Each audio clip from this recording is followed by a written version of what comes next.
For today's weather story, we are checking back in with Hurricane Fiona because it has made some changes for the season. It is officially the first major hurricane of the 2022 Atlantic hurricane season.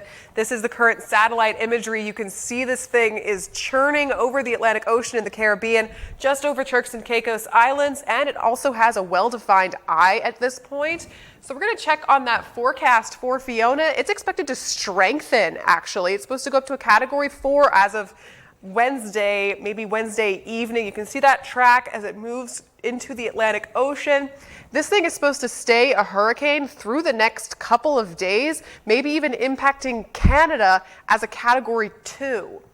Now, to check in on where we are for storm names for the 2022 season, we've gone with a couple tropical storms, and then Danielle was a Cat 1, Earl Cat 2, Fiona at Cat 3, Gaston might be just around the corner, maybe within the next update, because we have tropical depression 8, I should say, has 35-mile-per-hour winds, and the National Hurricane Center is actually forecasting that to become a tropical cyclone by 8 o'clock tonight. So we could be adding the letter G to the 2022 hurricane season. We had a very long period with very few storms, and now we're kind of trying to change that very, very quickly.